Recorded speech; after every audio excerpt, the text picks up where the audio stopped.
Happy holidays, everybody. Billy Sunday Mars here, author of Fit for Love.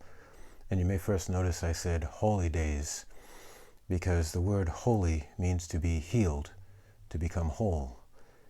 And I'm often asked, well, considering what you've been through and considering what's going on with underlying conditions being the reason why so many people are passing, how were you able to overcome these difficulties? You lost your mom to cancer, you lost your father when you were 4.5, you lost your brother to kidney failure, your grandmother before that to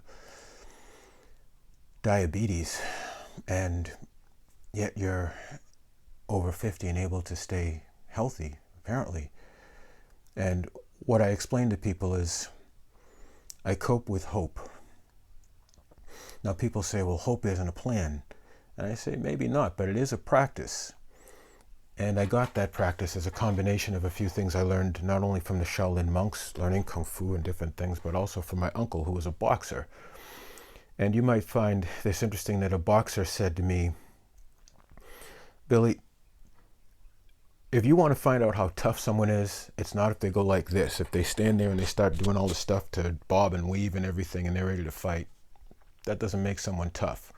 What makes someone tough, what makes someone strong, is if they're able, instead of going like this, to go like this. And they're not just saying, hey, give me your best shot. They're opening their arms, they're opening their heart to you. So what hope means is a heart-opening practice, perseverance and patience, an exercise of that. So you might notice that I've written here, heart-opening, patience, perseverance, practice, exercises. Now, where did that come from? Well, when I was over in China, I saw a symbol up above a building, and I said, whoa, what does that mean? And it was the temple building, and they said, oh, that's a knife, and that's a heart. And I said, a knife above a heart? What does that mean? And they said, well, even with a knife above your heart, you maintain patience and perseverance, you keep going. And I said, well, how does that actually work? And they said, well, the heart is both yin and yang. You have a heart that has compassion, the yin, and then the courage to keep it open, the yang, to be strong during the difficulty, to persevere through what you're going through, to be able to have the compassion to see what another person is going through, even if it's you, to be able to realize what you're going through, to have that compassion, and yet have the courage, the patience and perseverance to stay strong, to work through, to not give up. And as I say, the reptile limbic part of our brain always wants to react, repeat, retaliate, and retreat, aka fight or flight, rather than respond, reframe, refocus, relabel, and otherwise rename, which is to tame the difficulty. And what's even more beautiful about our capacity as human beings is not only are we able to do these, but we're able to rewire and repattern and reprogram our brain because of this mid-prefrontal cortex, realizing what the amygdala is doing, trying to bring us into these difficult functions. Because this is the gold standard. Our insular cortex measures what we feel in our body, and it doesn't know the difference between emotional or physical pain. And it also registers what's happening in another person. It's how we are compassionate. It's how we have empathy.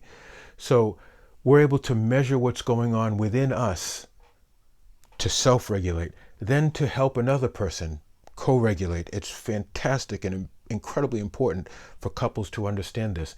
And because of our vagus nerve, which I mentioned in my other videos, we're able to manage what happens in the heart and the lungs, to exhale. Remember we talked about that, to bring that down so this can come back online, to be able to respond and reframe, refocus, rename, to be able to be open to another person. Now, we're able to be compassionate. We're able to have the courage to stay in those difficult situations because of this part of the brain. And we have this wonderful system to be able to not be angry at, but sad for, because of compassion. That is the first part of the heart-opening practice process of being patient and perseverant in the face of difficulties, in the face of distress, in the face of all these different things that try to shut us down, that have us acting up, acting out, lashing out, and shutting down. We need to have hope, not just as a not being a plan, but actually being a practice that is our plan. That's part one of this. I'll go a little bit more into it in part two when I'll actually show you the practice. Thanks for listening.